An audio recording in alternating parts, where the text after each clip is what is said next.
Hey guys, tonight we're doing something wild. You're waking up in the highlands of Persia, modern day Iran, but it's the 13th century, and you're not just anybody. No, you're one of the Ilkhanate's elite postal couriers, galloping between cities with imperial messages strapped to your side like sacred scrolls. The Mongols run the show. The Silk Road is buzzing, and you, lucky you, are smack in the middle of it all. The air's dry, your boots are worn, and you have exactly 20 minutes to eat, pack, and report to the Yam postmaster before your next assignment. You probably won't survive this job long. It's dusty, dangerous, and sometimes downright absurd. But tonight, we'll ease into your life as though it's just another bedtime routine. So, before you get comfortable, take a moment to like the video and subscribe, but only if you genuinely enjoy what I do here. And let me know in the comments where you're tuning in from and what time it is for you. Are you dozing off at 10 p.m. in Toronto or sneaking this in at 3 a.m. in Manila? Now dim the lights, maybe turn on a fan for that soft background hum, and let's ease into tonight's journey together. It starts with chickens, not yours, the neighbors. They erupt in chaos just before dawn, fussing, flapping, full-on farmyard rebellion. You groan. You've barely had 4 hours of sleep.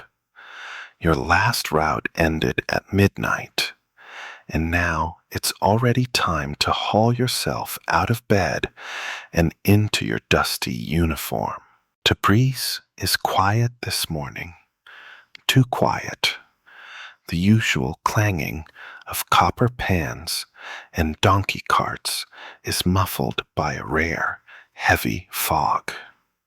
The city, once Persian, now Mongol-ruled, sits like a simmering cauldron of cultures. Turks, Arabs, Mongols, Jews, Persians, Armenians, they're all here, living, trading, occasionally throwing rotten cabbages at one another in the marketplace. But you have no time for fruit-scented politics. You're due at the yam stables by sunrise. You tug on your patched-over tunic, cinch your belt tight, and shoulder the leather satchel that never leaves your side. Inside, blank scrolls, backup ink, 2 wax seals, and a folded map that's seen better centuries. You lace up your boots, still caked in dust from a stop in Hamadan, and step into the street. The Yam, or Urtur, is the Mongol Empire's answer to FedEx, but faster, scarier, and much, much sweatier. Under Genghis Khan and his grandsons, it grew into a high-speed, horse-based communications network spanning thousands of miles. Roads were built, stations were manned, and messengers like you, well, you became the glue binding the empire's far-flung limbs. The postmaster in Tabriz is a wiry, wide-eyed Mongol named Batu. No one knows if that's his real name or just something he yells a lot. Batu, he barks as you arrive. 3 scrolls. East route. Go. That's all the instruction you get. You glance at the seal. Ilkhanate blue. That means it's official. Messages from the Khan's court to local governors or tax collectors. You also notice a smaller wax stamp, an owl, that usually indicates something covert or poetic or both. Batu doesn't believe in breakfast, but your stomach rebels.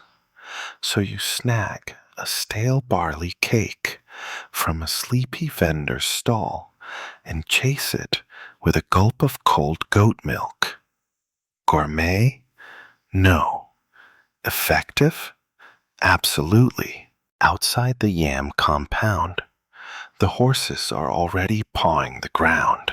Yours is a rangy gray named Ashak. He has one eye, 3 teeth, and the gall of a disgruntled philosopher. But he's fast, and he knows the way.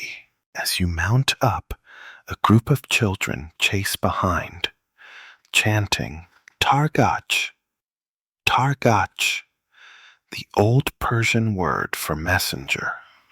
You give them a 2-finger salute and nudge Ashak into motion. Tabriz falls behind in minutes. The fog starts to lift, revealing wheat fields and clay domes shimmering under a baby blue sky. It's beautiful, but you're already bracing for the ride ahead because the yam doesn't wait. At full speed, it's a postal relay system unlike anything the world's seen before. Think Pony Express, but on steroids and funded by imperial terror. Historians still argue whether it was primarily for governance or military advantage, but one thing's clear. If you slow down, you get replaced, and replaced isn't a metaphor. Along the road, you pass a group of Mongol cavalry drilling in a field, bows drawn, horses pirouetting like dancers. One archer waves. You wave back, knowing better than to ignore a man with arrows. You check your pouch again. 3 messages. One's headed for Ardabil, another for Maraga, and one, a mystery scroll, has no destination marked at all, just the owl. Your path today takes you northeast, toward the Elburz foothills. Dust clings to your eyebrows. You squint against the sun. An hour in, your thighs start to ache, and Ashak has developed an irritating sideways trot. Great, but there's a rhythm to this work. Sun on your neck, reins in your hand, the heartbeat of hooves on packed earth. You pass a caravan cart, overloaded with rugs, spices, and a shouting match between 2 merchants debating who forgot to pay the toll. They barely glance at you. Couriers, after all, are like ghosts, always in motion, never quite part of the scenery. Near noon, a hawk circles above you. That's usually a sign. Of what? You're never quite sure. In Mongol folklore, hawks were messengers of fate, or famine, or just birds. Depends who you ask. A passing herder waves you down to offer watered milk. You decline, but thank him with a phrase you picked up in Uyghur, which you barely understand. Still, the man grins. He offers you a tip. Bandits have been spotted on the hills past Zanjan. Great. That's tomorrow's problem. Back on the trail, Ashak stumbles, and your scrolls jiggle dangerously. You pat him. Hold it together, old man. We're not dying before lunch. There's a crossroads ahead, marked by a scorched wooden pole. Beneath it, 3 rocks stacked vertically. A courier sign.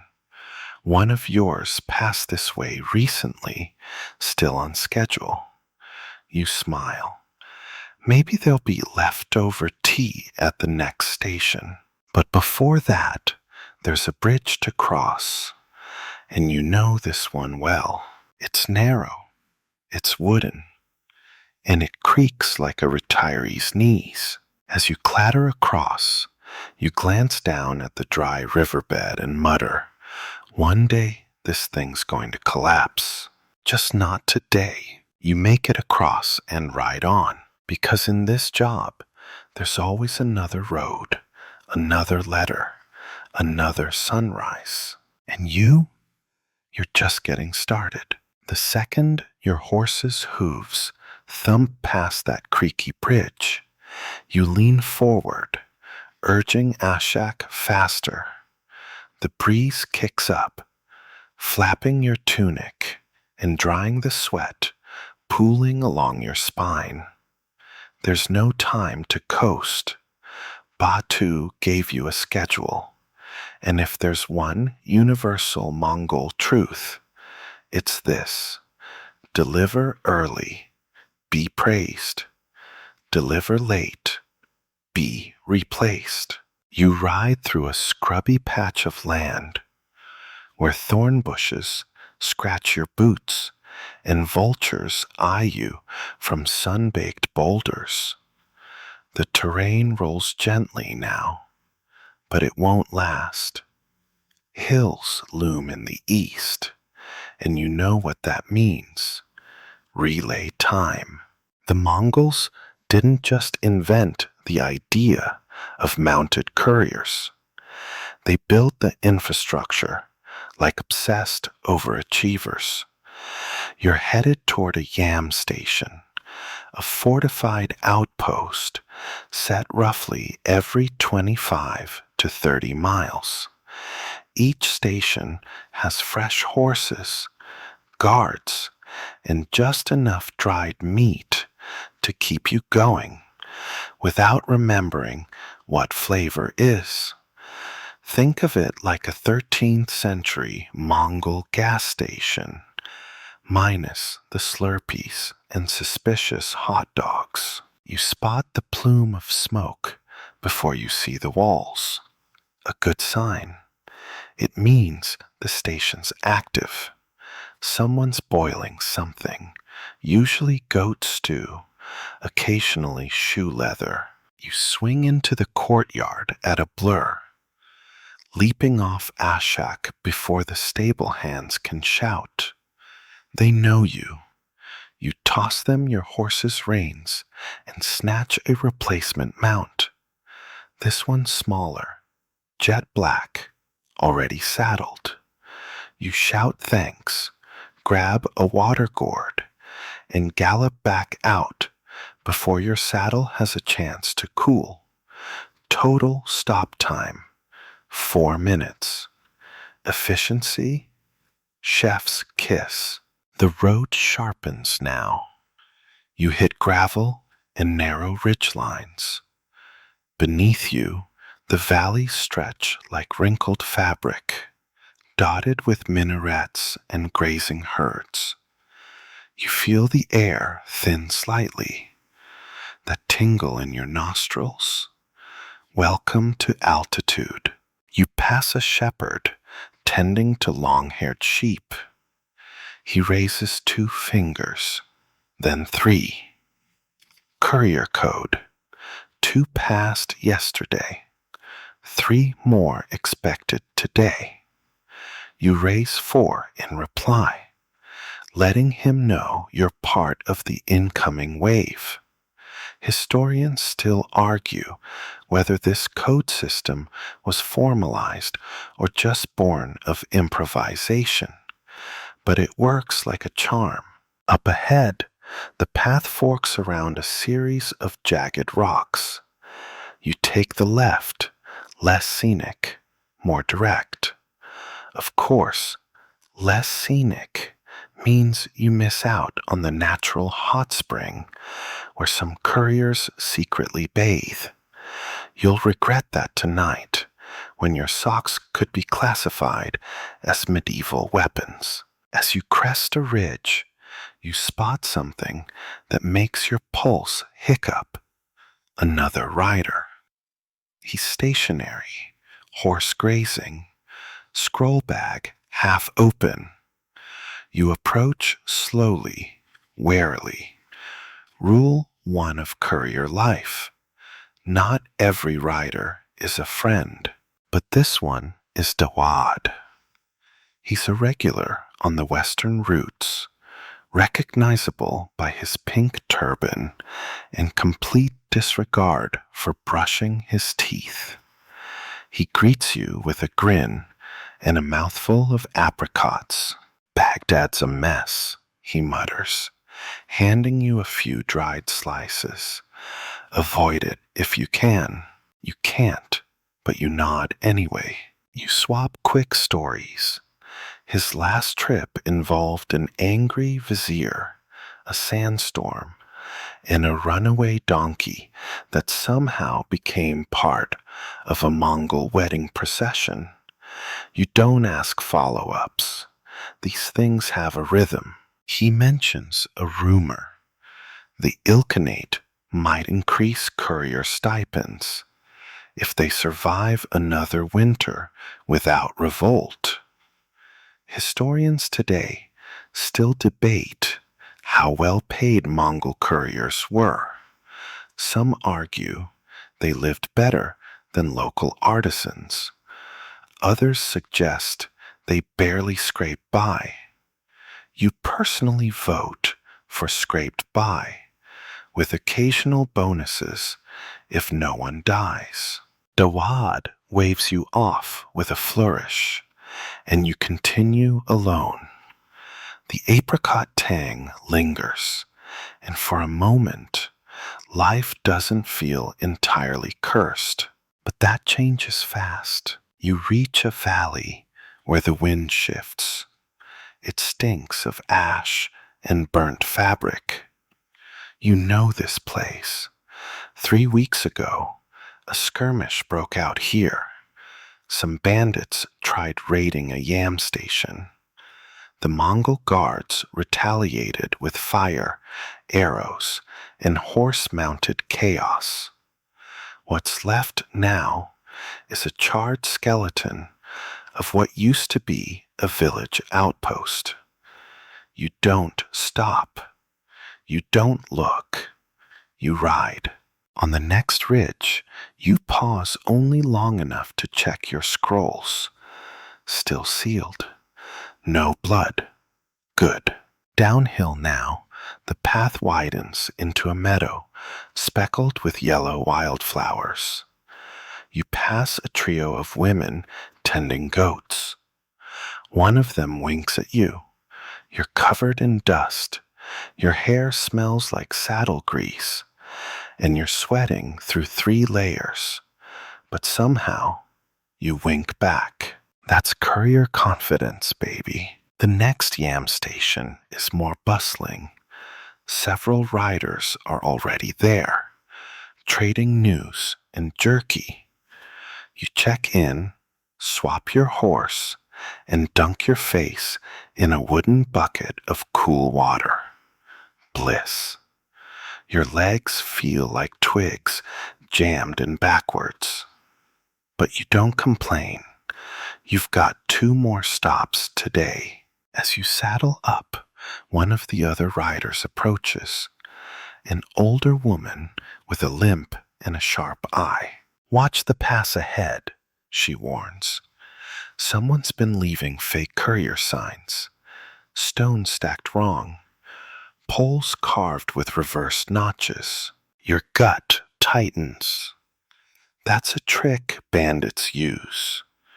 They misdirect messengers into dead-end trails or ambush points. smart, subtle, and annoyingly effective. You mentally file the warning under. Really hope this isn't relevant later. You ride again. This time, your route cuts through a pine-covered slope, rare for Persia. The trees whisper like gossiping ants. You swear you hear footsteps at one point, but it's just a deer, startled and sprinting. By late afternoon, your thighs are noodles and your water's almost gone. You've covered about 75 kilometers since sunrise. You slow down now, pacing the horse. You don't want to arrive foaming at the mouth, him or you. The final ridge opens into a sunlit basin, and there it is, a glittering dome, a smoke trail, and the low hum of a settlement. Maraka. It's your last stop today. You ease into the station, where a young boy waits to grab your horse's reins. He looks up at you with wide eyes and asks, "Did you see any monsters?" You grin. "Only one. He tried to eat my scrolls, so I bit him first." The boy laughs. That's the real reward of this job. Not gold or glory, but these tiny flickers of ridiculous connection in an empire held together by letters and hooves. You hand off 2 scrolls, keeping the owl-stamped one for the next leg. You know it's headed east. You just don't know why. But that's for tomorrow. Tonight, you sleep in a cot stuffed with horsehair, wrapped in a blanket that smells like wood smoke and pepper. You dream of stamps that lick themselves and bandits who apologize politely. And maybe, just maybe, of a route that goes downhill both ways. You wake before the rooster does, or at least it feels that way. When the first rays of sunlight push through your simple window, you're already slipping into your boots, already grabbing your saddlebag, already blinking into another long day ahead. The air smells like pine and dew, not the usual dust cloud of Tabriz or the burning heat of the steppes, but the cool, clean scent of a mountain morning. It's a fleeting thing, though. That coolness will burn off in a couple of hours as the sun climbs. But for now, it's a relief. Maraka is quiet, mostly. The caravans are still asleep. The stable boys lazily grooming their horses. And you're already mentally checking the route. There's no time for relaxation when the Mongol yam is involved. In fact, there's never time, ever. A long, heavy sigh escapes your lips as you eye the mysterious scroll tucked securely under your tunic. The owl seal is so neatly pressed, so carefully designed, that you feel the weight of it on your chest. Not just the seal itself, but the meaning behind it. There's something about this package that demands your full attention, and while every letter is important in its own right, some carry more power than others. This is definitely one of those. Historians still argue whether couriers were mere pawns in the great geopolitical game, or whether they wielded more power than anyone realized. You think about it for a moment. You're carrying the future of a kingdom from one step to the next, navigating political intrigue and danger, all for a few silver coins and a promise of a meal at the end of the day. Sounds glamorous, doesn't it? The scent of stale bread and dried goat meat fills the station as the cook stirs a bubbling pot. The crew's just starting to stir now, their faces blurry from sleep, but the camaraderie is immediate. You're all in this together, whether it's the fire-breathing Mongol cavalry, the tradesmen passing through, or fellow couriers. And there's a strange comfort in that, even as the task ahead looms like a mountain you'll need to climb. Your replacement mount is a tall chestnut stallion with an easy gait, its coat gleaming like polished wood. The station's groomer holds it by the reins and gives you a nod. "You ride fast today?" he asks with a hint of teasing in his voice. You grin. "I always do. Mongol protocol," you reply with a wink, tapping your leather pouch full of important messages. He nods knowingly, his face serious for just a moment. He's seen this routine before. He knows what it means when the owl seal is in your possession. The station's gates swing open with a groan. It's time to go. The trail eastward is waiting, up over the hills, through the rough terrain, into the unknown. You check your pouch once more, making sure everything is still intact. That owl-marked scroll is nestled safely, tucked away beneath the folds of your cloak. The roads today are a patchwork of deep dirt and loose gravel. You ride at a brisk pace, the air carrying a strange mix of cold and heat as the wind kicks up dust behind you. The journey ahead is a complicated one. Much of it is through land held by tribal groups who'd rather not be controlled by anyone, least of all the Mongols. So, your eyes stay alert, scanning the horizon for any signs of trouble. You're not paranoid, not really, but you know this game too well. There are eyes in every bush, and the mountains are full of hiding places. You pass the occasional merchant caravan, their wagons creaking under the weight of silks, spices, and wine. You can't help but notice how many traders are trying to outpace you, glancing nervously behind them, likely afraid of being overtaken by someone or something. But there's no time for their stories. Not today. Not when you're the one carrying a message of such importance. The road narrows and you enter the foothills of the Elburz Range, which marks a significant geographical divide.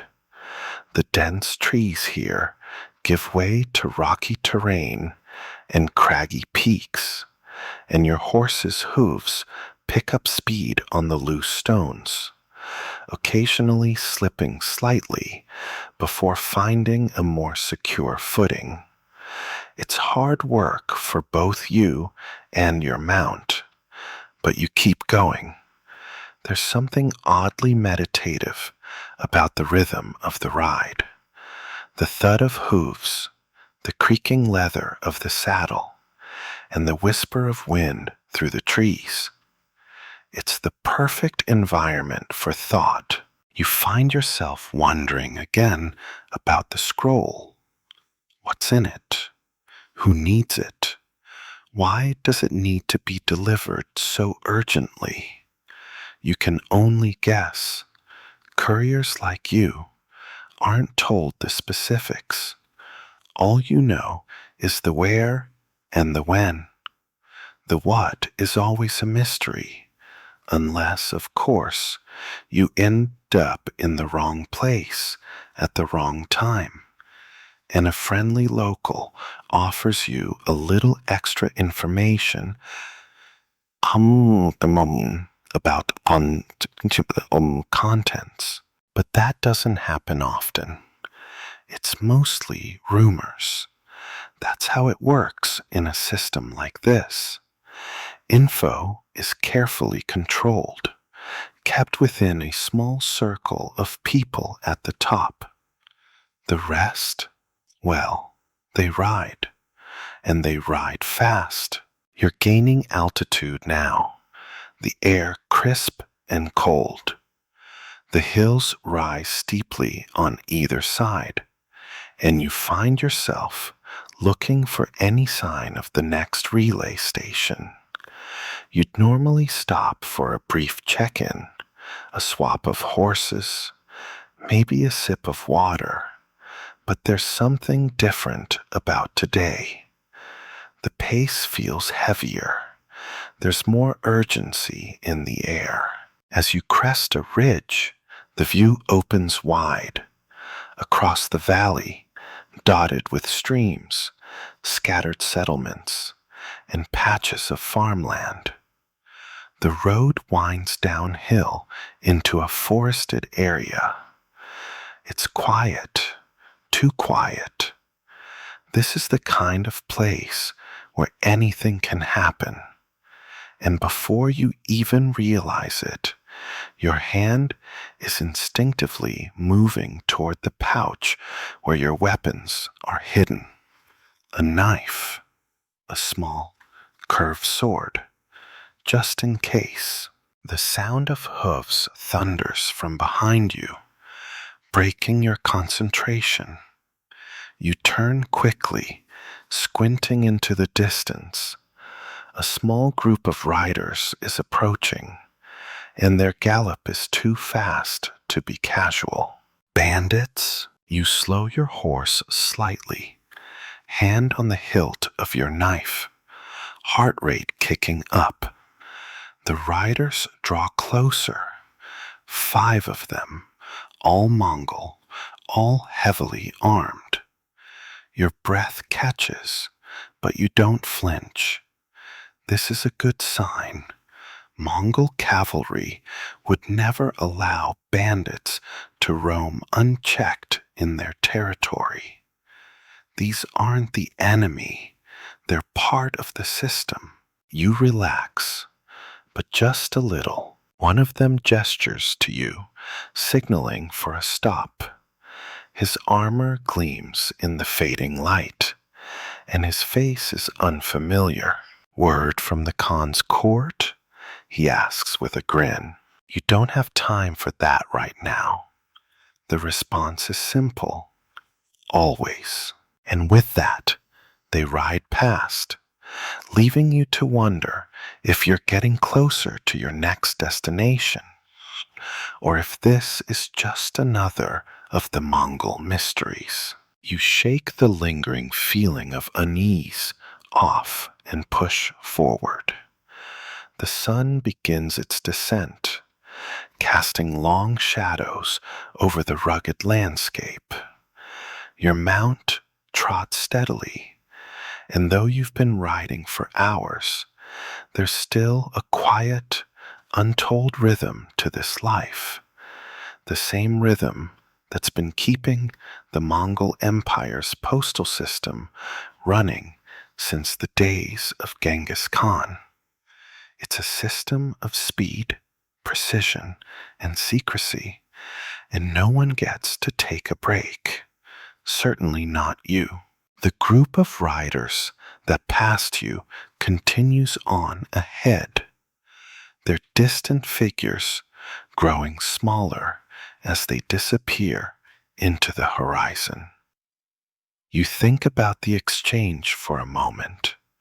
The cavalryman had the casual demeanor of someone who's used to getting what they want without asking questions, which means he's either a local official or someone with serious Mongol connections.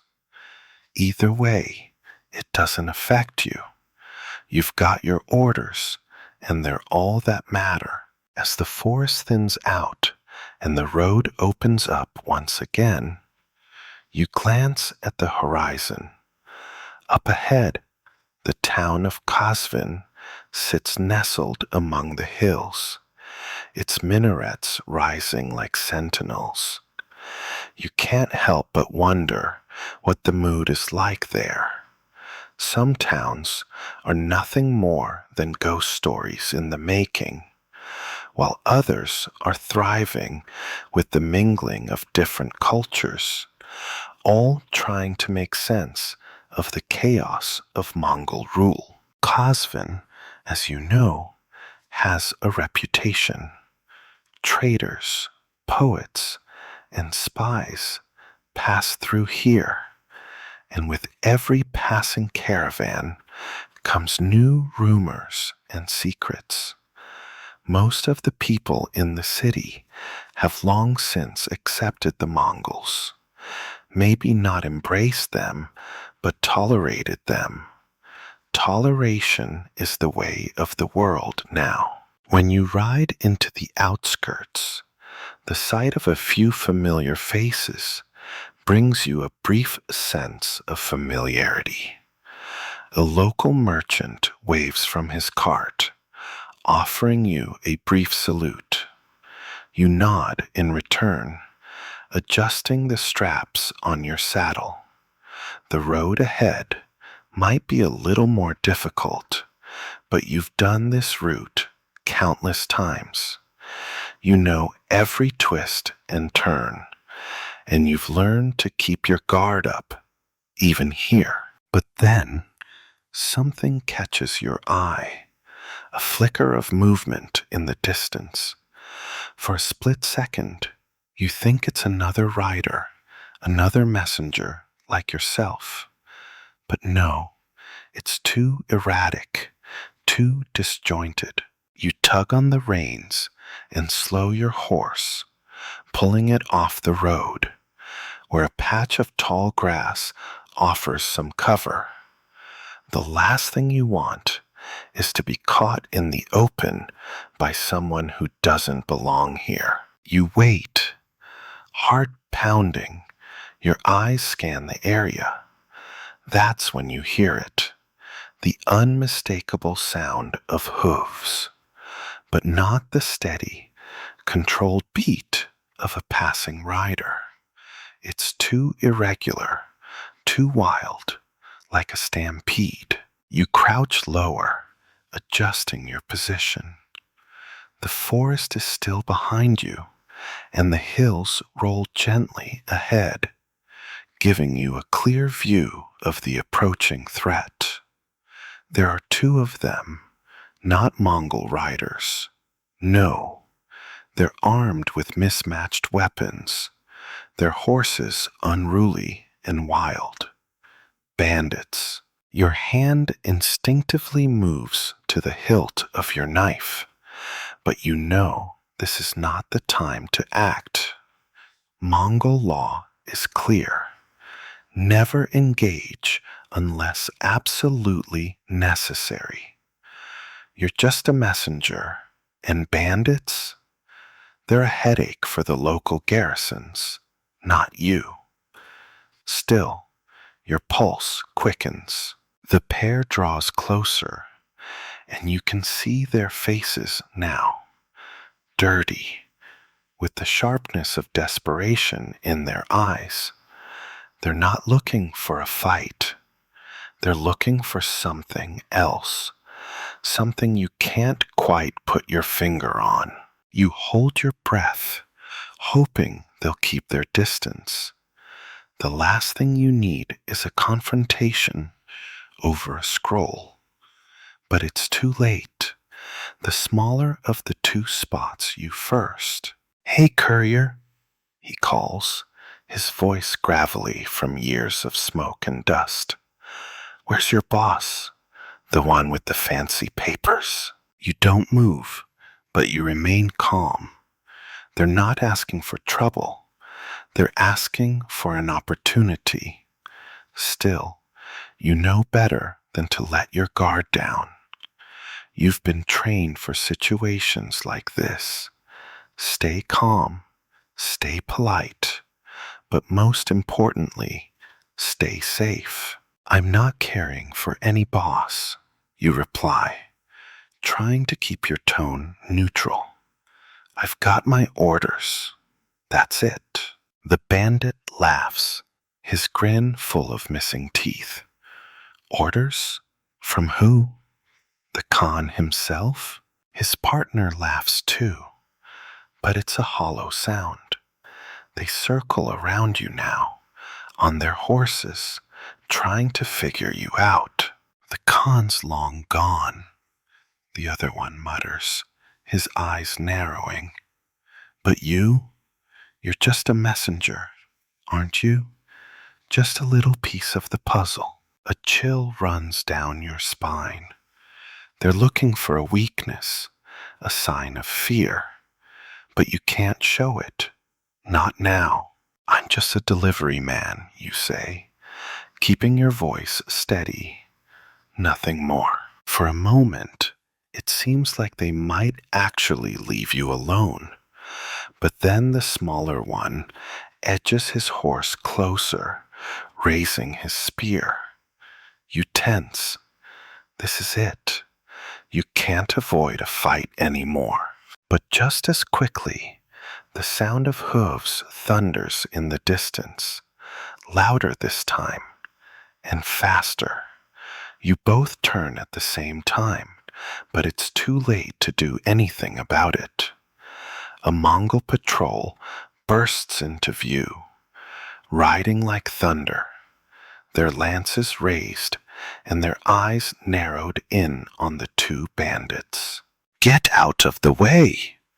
One of the Mongol riders shouts, his voice carrying the authority of the empire itself. The bandits hesitate for a split second, then flee into the trees, spurred on by fear. The Mongols ride past, their leader giving you a curt nod of acknowledgement. You breathe a sigh of relief, your heart finally starting to slow down. Thank you, you mutter, but they're already gone. The bandits are long gone too, and in the distance, the town of Kasvin remains, waiting for you. With a last glance back at the road you've just traveled, you nudge your horse forward again, feeling the tension ease from your shoulders. Today's ride may have been interrupted, but it's not over. Not yet. You push onward. You ride into Kasvin's outer gates as the sun dips lower in the sky, painting the horizon with hues of gold and crimson. The air smells like burning wood and fresh bread. The town is busy. Caravans are unloading, merchants haggling, children darting between the adults, and a sense of restless energy fills the air.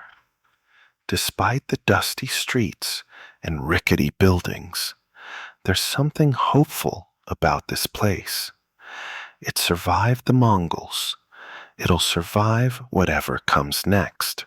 But even in the midst of this daily bustle, your thoughts are still on the road. The mysterious owl-sealed letter that's been your constant companion. The bandits you narrowly avoided. The Mongol patrols that seem to be everywhere these days. Everything weighs on you, pressing down like the coming night. Kasvin isn't just a place to swap horses. It's also a hub for rumors and intrigue. Even as you ride through the gates, you can feel the eyes on you, It's an old city, filled with old stories, and you're just another piece in the mosaic.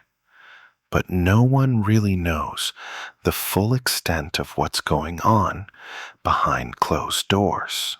You pass by a caravan unloading heavy crates of silks and spices, the air thick with the sweet scent of frankincense and cumin. You ignore the traders calling out to you, urging you to stop, urging you to buy. This isn't the time for distractions. You need to deliver this last scroll to a local official, the very same one that's rumored to be in league with the Khwarezmian remnants, the ones the Mongols have been hunting down for years. As you approach the local post station, you notice a man standing by the door. He's dressed in fine robes, his hands folded in front of him, and there's an air of authority about him that immediately makes you uneasy. You dismount, the weight of the owl seal scroll in your pouch somehow heavier now. "Courier," the man greets you, his voice smooth like silk. "I've been expecting you." You raise an eyebrow. "Expecting me? I don't recall having an appointment."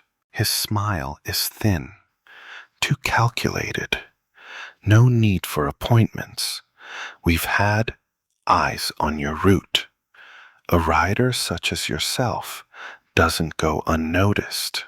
You resist the urge to look over your shoulder, but you feel the sweat trickling down your back as you realize just how much someone knows about you. You step closer, trying to keep your voice steady. "What do you want?" The man tilts his head, his smile widening slightly. "I don't want anything, courier. But your message?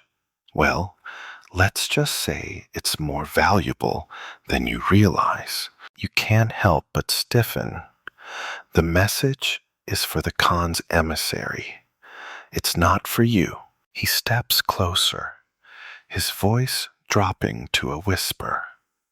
"And yet, it might just be for everyone." Before you can react, another rider appears, this one from the Mongol patrol you passed earlier. His face is familiar, a member of the cavalry you briefly encountered. He's looking at you with an expression that can't quite be read. The man in robes straightens, nodding once. You'll want to follow him. The Khan's emissary requires your presence. You stand there for a moment, torn. This is wrong. You've been sent here with a simple mission. No need for games or politics. But you know the rules. Deliver the letter and leave. No questions, no delays. You glance at the man one last time. "Fine, let's go." The robed man's eyes gleam with satisfaction as he steps aside, allowing you to pass. The Mongol rider gestures for you to follow, leading you down a narrow street that's lit only by the fading light of dusk. The city feels smaller now, more claustrophobic, as though the walls themselves are closing in. As you follow the rider, you can't help but wonder how much of what you're carrying is truly important, and how much is just another game in the Mongol court. The owl seal, the secrecy, the unspoken threats. It's all starting to feel like a web you're stuck in, and you can't see the exit. The Mongol rider leads you through a winding alleyway to a small stone courtyard where several figures stand in hushed conversation. They pause as you enter, their eyes flicking over you, sizing you up. You can feel the weight of their scrutiny as you approach, the tension in the air palpable. In the center of the courtyard stands a man you recognize, a senior official, someone with enough power and influence to make you nervous. His eyes narrow when he sees the scroll in your possession, and for a split second, you wonder if you've made a mistake. "This is the messenger?" the official asks, his voice cold. "Yes, sir," the Mongol rider replies. The official steps forward, a slight tilt of his head indicating that he's not pleased with what he sees. "You've been carrying something more than a simple letter, something more valuable, I think." Your heart skips a beat. What is he talking about? The scroll is nothing more than a simple directive, a piece of paper. That's all. But you can see it in his eyes. He's not just speaking about the letter. He's speaking about the power it represents, the game it's a part of. You swallow hard, trying to steady your breath. "I'm just a courier. I don't know anything about that." He gives you a thin smile. "Oh, but you are part of it, aren't you? A small piece of a much bigger puzzle." You tense, your hand gripping the hilt of your knife as you consider your next move. You know that your job is to deliver the letter and leave. But in this moment, you can't shake the feeling that you've stumbled into something much larger than yourself. The stakes are higher than they seem. The official steps back, and the Mongol rider takes the letter from you, handing it over to the official. For a moment, the world feels like it's holding its breath. Then the official finally speaks, his words a chilling reminder of just how small your role really is in this empire of power and intrigue. "Good work, courier," he says. "You may go now." You swallow the knot in your throat, nod, and turn to leave. As you step away, you can't help but feel that you've just become a part of something you don't fully understand. And deep down, you wonder if you'll ever truly escape the web the Mongols have spun around you. You step back into the narrow alleyway, the weight of the conversation still pressing down on you. The courtyard fades behind you, swallowed by the dense evening shadows, and you can't shake the feeling that you've just crossed a line. You're not sure what that line is, but the chill in the air feels different now, heavier, as if the very streets of Kazvin are holding their breath. The Mongol rider, who stayed silent since the moment you handed over the scroll, now gives you a curt nod. His face is unreadable, but his posture is relaxed, like a soldier accustomed to orders and the simple routine of travel. You, on the other hand, feel anything but relaxed. The words of the official echo in your mind. You're part of something bigger than yourself. You force the thought away. You've been a courier long enough to know that most of the time, you're nothing but a cog in the system. You don't ask questions. You don't get involved. You deliver. You ride. You leave. Yet tonight, the game feels different. You glance up at the rider as he leads you back toward the stables, trying to gauge if he knows more than he lets on. But his eyes are fixed ahead, his focus unwavering, like a man on a mission with no room for distractions. He doesn't speak, and you don't press him for answers. It's better that way. The fewer people who know the truth, the better. When you reach the stable, you hand over your reins without a word, letting the stable hands take care of your horse while you gather your thoughts. You've done your job, delivered the scroll, received your orders, and now it's time to go.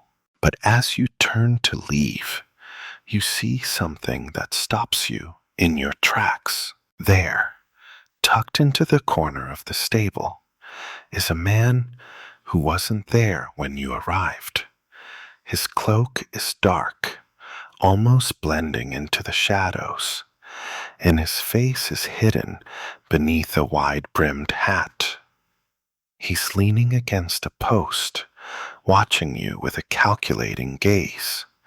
You've never seen him before, but something about him feels off. For a moment, the world around you seems to slow down, the sounds of the stable fading into the background. Your senses heighten. This isn't just another traveler passing through. This man, with his calm demeanor and calculating gaze, is a problem. You instinctively take a step back, reaching for the knife at your belt. But before you can react, the man speaks. "You carry more than letters, courier," he says, his voice low, smooth, and almost eerily calm. You freeze. "I don't know what you're talking about," you reply, your hand still on the hilt of your knife. It's a reflex, but the words feel hollow. You know exactly what he means. You've been carrying something for days now, something far more valuable than a simple piece of paper. The man steps forward, his boots echoing on the stone floor of the stable. He moves with the grace of someone who's used to getting what they want, someone who's dangerous. "You don't need to lie to me," he continues, his eyes never leaving yours. "We both know what that owl seal means. It's not just a letter, it's a message." You remain silent, weighing your options. You could lie. You could say you don't know anything. Pretend that you're just another rider caught in the currents of Mongol politics. But you know it won't work. This man is too sharp, too aware. And right now, you don't have time for games. Instead, you take a deep breath and lower your hand from the knife. "What do you want?" The man smiles, coldly. "I want the message. Whatever's inside that scroll." You feel your pulse quicken. "This is a problem. You'll have to speak to the emissary about that," you reply, your voice steady despite the tension in the air. "I'm just the messenger." The man steps closer, his presence pressing against you like a weight. "You see, courier, that's where you're wrong. You're not just the messenger. You're part of the plan. And that plan? It's bigger than you think." The hair on the back of your neck stands up. Your mind races. The plan? What plan? What's really going on? "I don't know anything about any plan," you say, your voice barely above a whisper. "I'm just doing my job. I carry messages. That's it." He watches you for a long moment, his eyes searching, as though trying to determine whether you're lying or simply ignorant. Finally, he nods, as if he's reached some sort of conclusion. Maybe you don't know, he says, his voice softer now, almost pitying. But that doesn't matter. You'll learn soon enough. He turns, heading for the door of the stable.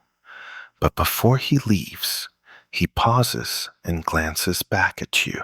If you want to stay alive, you'll keep your eyes open. People like you, they're expendable. Don't forget that. And with that, he's gone, vanishing into the shadows, leaving you standing alone in the dimly lit stable. You swallow hard, trying to shake off the chill his words left behind. You've survived worse than threats. You've survived the Mongols, the bandits, the long hours on the road. But something about this feels different. Something about this feels dangerous. You take a deep breath and shake your head. No time to dwell on it. You've got to move. There's always another letter to deliver.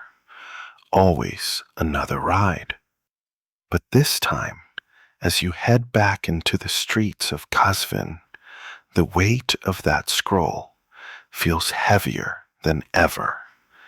And in the distance, you can almost hear the hum of something sinister, a plan unfolding, a story you're still only beginning to understand.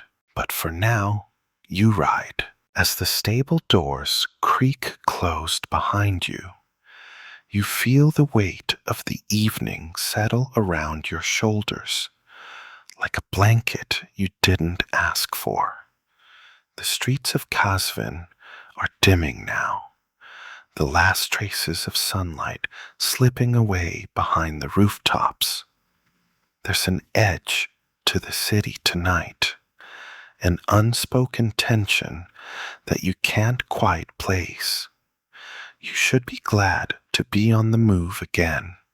After all, the sooner you leave, the sooner you'll be out of whatever game you've unwittingly stepped into.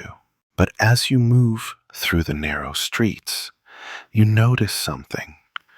People are looking at you, not in the way they look at a traveler or a tradesman, but with something else in their eyes. It's subtle, a quick glance, a lingering stare that quickly shifts to something else. But it's there, and you can't shake the feeling that you're being followed. You try to dismiss it, telling yourself you're just paranoid. But as you turn a corner, you spot the unmistakable silhouette of someone watching you from the shadows of a nearby alley. You stop mid-step, heart racing. Is it him, the man in the stable, or is it someone else? You can't tell, but you know you're not imagining this. The hairs on the back of your neck stand up, and for a moment, you freeze. You don't know what to do. You've been trained to stay calm in dangerous situations, but right now, all your instincts are screaming at you to get moving, to get out of sight, to disappear. But before you can make a decision, the figure steps forward into the dim light. It's not the man from the stable. It's someone else entirely. He's dressed like a commoner, but there's something about his presence that feels off, like he doesn't belong here. His clothes are well maintained, too clean for someone who spends their days in the dirt of Qazvin's streets. His face is partially obscured by a hood, but his eyes, they are locked on you, unwavering. Your hand instinctively moves to your knife, but you don't pull it out yet. This isn't a fight you want to start. Not here, not now. You know better than to make the first move unless it's absolutely necessary. Courier, the man says, his voice smooth but not kind. I have a message for you. You narrow your eyes. A message? This is getting ridiculous. You don't have time for more games, more cryptic threats, more messages. You've already done your part. You've delivered the sealed letter. You should be heading out of town and on to the next leg of your journey. But the man doesn't wait for you to respond. Instead, he steps closer, his footsteps slow and deliberate. You've been carrying something very important, haven't you? He continues, his voice lowering. That owl seal. It's not just for anyone. It's for someone who knows what to do with it. You bite back the urge to snap at him. You've already heard all of this over and over again. You don't want to be part of whatever game this is. You just want to finish your route and be on your way. I don't know what you're talking about, you say, keeping your tone steady, even though every fiber of your being is screaming to run. I'm just a messenger. I don't know anything about some secret plan or whatever it is you're involved in. The man's lips curl into a thin smile, like he's enjoying your discomfort. You're not just a messenger. No one is. Not in this empire. We all have a part to play. His words hang in the air like a challenge, and you feel the familiar unease bubbling up inside you. There's something about his calm demeanor, his certainty, that makes your stomach churn. You try to ignore the knot forming in your gut. You've survived worse, and you can survive this too. You'll understand soon enough. He continues, his eyes glinting in the dim light. The plan is already in motion, and whether you like it or not, you're part of it now. Before you can respond, the man turns and walks away, his footsteps echoing down the street. You watch him disappear into the shadows, and for a moment, all you can hear is the sound of your own breath. You stand there, frozen, your mind racing. What plan? What is this man talking about? You've delivered the letter. You've followed the orders. But now it's clear. This is far from over. The feeling of being watched intensifies. You can't shake the sense that you're being pulled deeper into something much larger than yourself. You turn quickly, scanning the streets, but no one is in sight. For all you know, the man could be long gone, just another shadow in the night. But you're not so sure. You decide to head toward the edge of the city, where the roads start to wind up into the hills again. Maybe it's not the most logical move, but it feels like the right one. The more time you spend in Kasvin, the more dangerous this whole situation seems to become. As you make your way through the quiet streets, you catch glimpses of people moving in and out of shadows, their faces unreadable, their actions deliberate. Some are just locals, trying to get by in a city that's seen too much chaos. But others, you can't shake the feeling that they're watching you. You pass the city gates and head into the hills where the wind picks up, carrying the faint scent of pine. The trees here feel like a refuge, but you know better than to let your guard down. And as you ride, you can't help but wonder what's really waiting for you on the road ahead. What's so important about that owl-sealed letter? And why does everyone seem so interested in you? You don't know the answers, but you do know one thing. The game is only just beginning. The road ahead is quiet. The hills roll gently beneath the fading light, and the shadows stretch long across the trail. You've been riding for hours, your body worn from the day's journey, but something in the back of your mind keeps pushing you forward.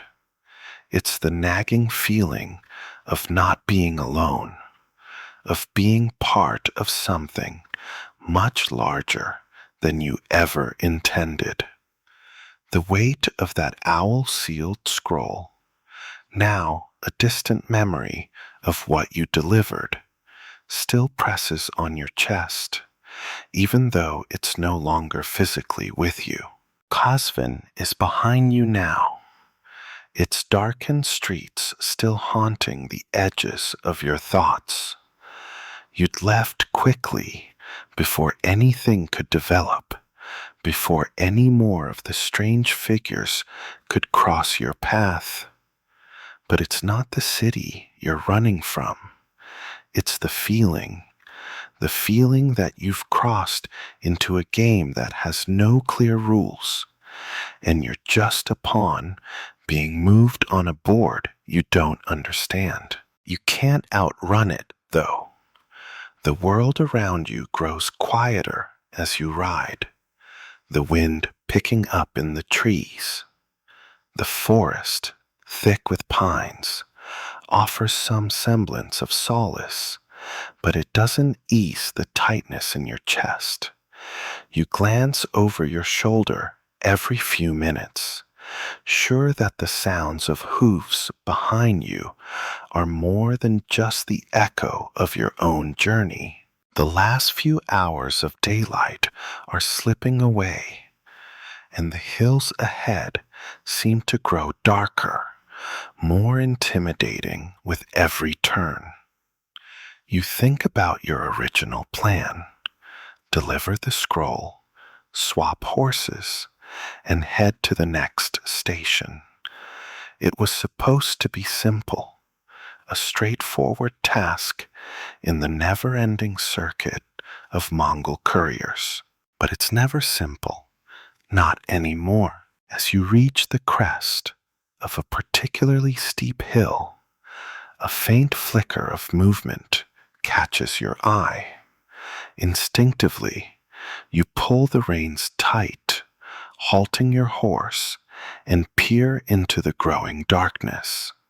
You'd be a fool to ignore this. Whatever's out there, it's following you, and it's moving quickly. A shape emerges from behind a cluster of trees. It's not the silhouette of a single rider, but two, no, three figures on horseback, their shadows stretching long and sinister across the trail. You draw in a sharp breath, your fingers instinctively curling around the hilt of your knife. Bandits? The figures draw closer, and you start to make out details in the fading light. They're not the same ragtag group of men you'd narrowly avoided in the hills outside Kazvin. These riders are clean, their posture disciplined, their horses strong and well-groomed. They're Mongols, but not just any Mongols. These riders are different. They wear the distinctive blue insignia of the Ilkhanate, the very same that mark the official couriers like yourself. But they're not here to swap horses or offer you a drink of water. The lead rider pulls ahead of the others and slows his horse to a stop, blocking your path. His eyes glint with recognition.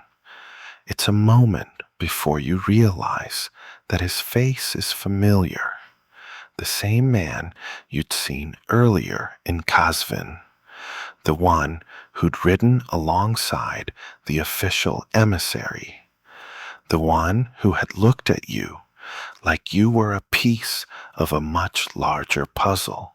I thought you'd be further along by now, courier, he says, his voice a cold whisper in the evening air. There's no warmth in his greeting, no hint of camaraderie, just business. You don't speak immediately, your mind racing to place the situation. His words carry an undertone of threat. He's not here to ask for a letter, not to discuss routes or weather. He's here for something else, something you're too tired to fully understand. I'm not here for trouble, you reply, trying to keep your voice steady. I've done my part. I've delivered the message. The rider's lips curl into something that could be a smile, though it looks more like a grimace.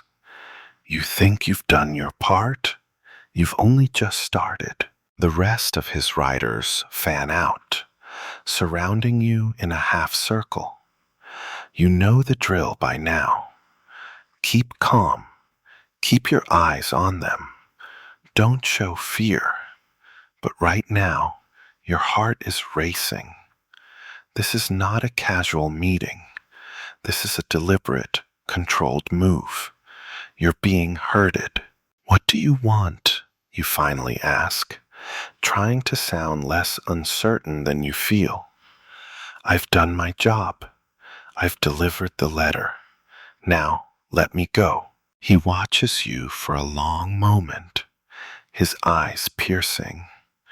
The letter you delivered? It's part of a much bigger plan, one you won't fully understand until it's too late. There it is again, the plan. You're starting to hate that word. It sounds like a puzzle you're being forced to piece together with no instruction manual. But you can't afford to get bogged down in confusion. You need to stay focused. You'll need to come with us, the rider continues, his tone now final. The emissary has further orders for you, and you can't ignore them. The implication is clear. This is not a request, it's a demand, and it's one you can't avoid. You tense, your mind scrambling for options. You could try to make a run for it, but that would be suicide. You're in the middle of nowhere, with 3 well-armed Mongol riders closing in on you. No, you need to think this through. You need to be smart. You take a deep breath and exhale slowly, weighing your options. You know there's no escaping this, not on your own. The emissary's plan has already set things in motion. You're too far in, too entangled in this web. Lead the way, you say, your voice resigned but steady. The rider nods, and his eyes flicker with something you can't quite place. He doesn't say anything, but he doesn't need to.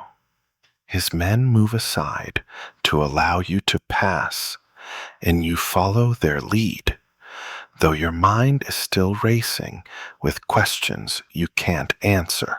As you move deeper into the hills, away from the road, You realize that whatever's happening, it's only just beginning.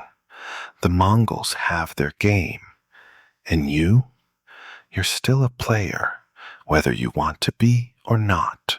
The night falls swiftly, the hills growing darker with every step as you follow the riders deeper into the wilderness. The path ahead twists and turns through dense trees and over jagged rocks. Your horse's hooves strike the ground with a muted thud, the only sound accompanying your thoughts. The air feels thick now, as if every breath you take is weighed down by something you can't quite identify. You don't know what's waiting at the end of this path, but you're certain of one thing. This is no ordinary courier's route. You've crossed into something far more dangerous, and you can't seem to find your way out. The lead rider keeps his distance, his eyes scanning the terrain ahead. The other two are close behind you, their horses' steady strides matching yours. There's no conversation, no casual chat about the weather or the roads, just the steady rhythm of hooves, the occasional creak of leather, and the faint whisper of wind through the trees. The tension in the air grows thicker with each passing moment. Finally, after what feels like hours, the riders slow down. Ahead, you spot the faint glow of a campfire flickering in the distance, its orange light dancing against the dark backdrop of trees. As you draw closer, you realize it's not just a campfire. It's a small Mongol encampment, carefully hidden from the road. The flickering flames cast long shadows over the tents and carts that dot the area. A few figures move about in the shadows, their faces hidden beneath hoods or cloaks. The place feels alive, but not with warmth or camaraderie. It's a place of business, not comfort. The lead rider dismounts first, his boots crunching against the gravel as he walks toward the camp. You follow suit, your legs stiff from hours of riding, but you keep your eyes sharp. Every part of you is on alert. You can't afford to let your guard down. Not now. Not when you're so close to whatever this is.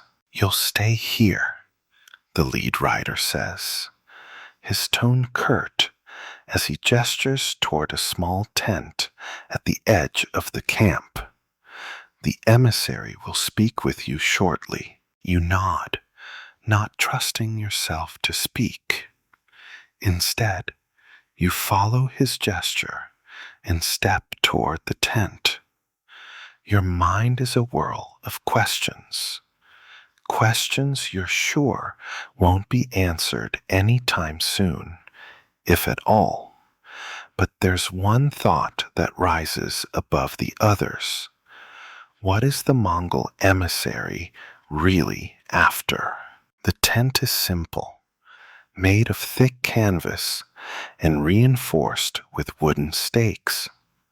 As you enter, the inside is dimly lit by a single oil lamp, its flickering flame casting shadows across the floor. In the center of the tent sits a low wooden table, and behind it, a figure. It's hard to make out the details in the low light, but the silhouette is unmistakable. The figure stands slowly as you approach, and as the light from the lamp catches their face, you see a man, middle-aged, sharp features, his expression unreadable. His attire is rich, though not ostentatious. A long coat of fine silk trimmed with gold thread, a fur collar adding to his air of authority. The man looks at you for a long moment, his gaze appraising, as if weighing something far more than just your physical presence. "You're the courier who carried the message," he says, his voice low and steady, with an accent that marks him as someone familiar with the high courts of the Ilkhanate. You don't respond immediately.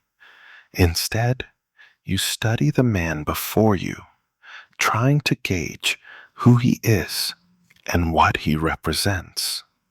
The riders outside, the camp, the hidden nature of this meeting, it all points to something covert, something larger than you. "I did," you finally say, keeping your voice even. "And now I'm here. What do you want with me?"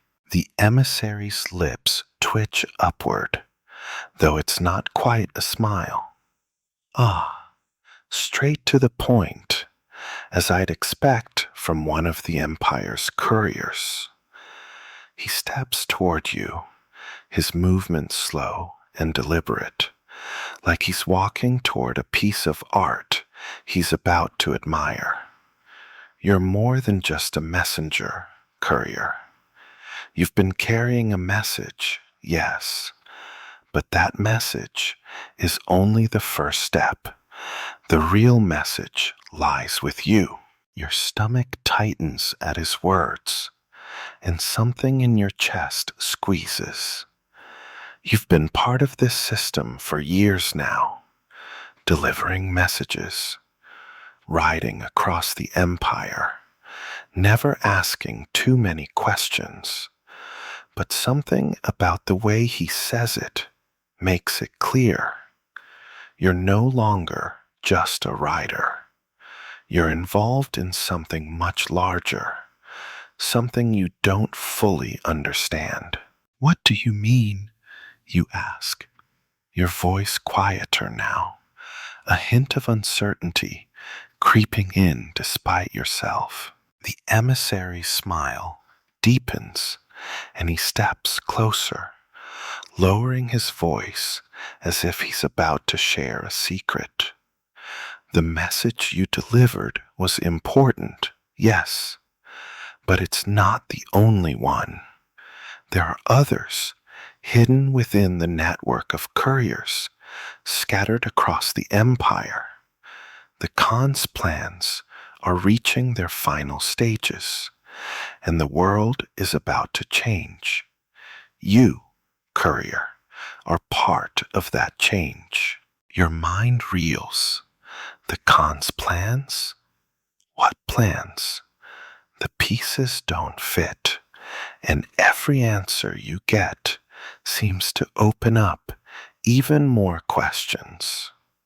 You feel like you're losing control of the situation, like you're being swept along by forces much greater than yourself.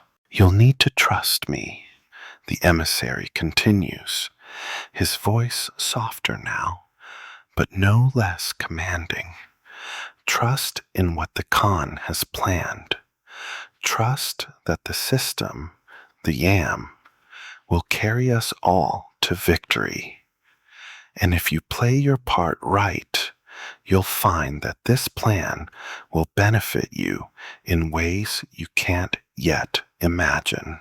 You want to argue, to say that you don't want any part in these plans, that you're just a courier and nothing more. But something in the emissary's eyes stops you. There's a weight to his words, a certainty that makes you realize this isn't a choice. You're already part of this game. Before you can respond, the emissary steps back and gestures to the small table in the center of the tent. I have been instructed to give you a new task, a final task. Take it or refuse it. But know this, the fate of the empire may depend on it. You glance at the table, where a small, folded piece of parchment lies waiting. Your fingers itch to reach for it, but you hold back. You're not sure if you're ready to make this decision, not sure if you're ready to step further into whatever this is. But you know, deep down, that there's no turning back now. The small tent feels even more confined now, as though the walls themselves are closing in. The parchment on the table seems to glow in the dim light, its edges crisp and neat. You've been handed a choice, though you can't shake the feeling that it's not much of one. There's a pull to the task, something that feels inevitable, like gravity pulling you closer to an unknown fate. But still, you hesitate. The emissary watches you with an unreadable expression, as though he already knows what your decision will be, as if it's already been decided. His fingers tap lightly on the table, the sound punctuating the thick silence. Time stretches on in that moment, the tension in the air thick enough to choke you. The weight of the Khan's empire, of everything you've heard and seen so far, feels heavier now, more real. What's the task? You ask, your voice steady, but not as confident as you'd like it to be. You've had enough of secrets and half-truths, but you know better than to expect an easy answer. The emissary gives a small, knowing smile. Ah, the true task. It's simple. You will carry this letter to an old ally of the Khan, someone who holds influence and power in the far western reaches of the empire. The route will be long, treacherous, and fraught with danger. But that's the price of playing your part. You'll leave tonight. The empire's fate hangs in the balance. The way he speaks is matter of fact, as if your participation is already guaranteed. You've been pulled into this web, and now it's time to move, whether you're ready or not. You swallow, the pit in your stomach deepening as you try to gather your thoughts. The road ahead is a blur, but you can't ignore the sense of purpose in the emissary's voice. The task isn't just about delivering a message. It's about something much larger, something you're just beginning to grasp. You glance at the parchment, still lying on the table, and a flicker of dread coils in your gut. What's inside? Who is this old ally the emissary speaks of? The uncertainty gnaws at you, but the choice is clear. You can refuse and leave, but you know that will be your end. The Mongols are never ones to let go of useful tools, and right now, you're too deep into their plans to turn back. The emissary leans forward, his eyes narrowing slightly. You'll need to be quick. The longer you delay, the more likely it is that the enemy will catch wind of your movements. We're not the only ones watching, courier. There are forces at play here that even the Khan cannot control. You must trust the network. Trust the Yam. The word network hangs in the air, a thread that ties you into something far beyond your understanding. The Yam, the Mongol postal system, a lifeline of communication that stretches across the empire, isn't just a method of sending letters. It's a tool, a weapon, a way of controlling information and power. And you, unknowingly, are part of that power. The emissary's voice cuts through your thoughts. You'll take the letter to the western outpost, a place called Kermanshah. From there, you'll be given further instructions. Do not fail. The finality of his words sends a chill down your spine. You've been given no choice but to follow the orders. You nod, albeit reluctantly. I'll do it. The emissary's lips curl into a thin smile. Good. You'll leave at once.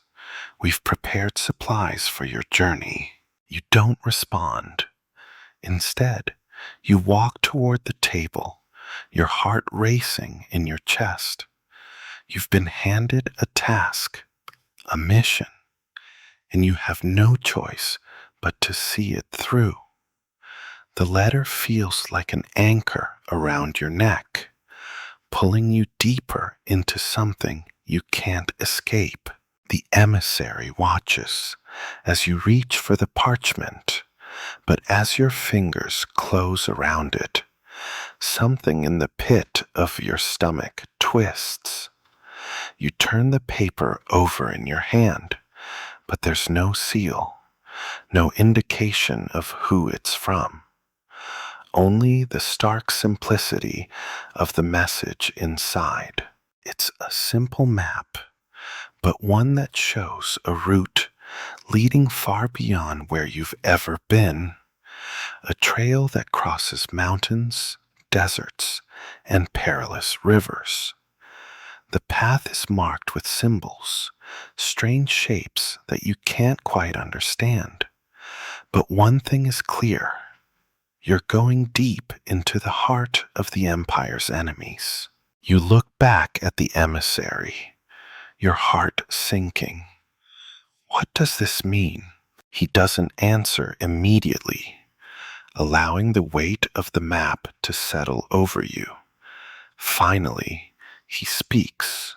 It means you will need all your wits to survive. Trust no one, not even those who appear to be allies. The forces of the Khwarezmians and others are moving against us. You are the thread that keeps the empire from unraveling. And once you deliver this, you'll know your true place in the world. You take a deep breath, trying to steady yourself. The mission is real now. The journey ahead is uncertain, filled with dangers you can't predict.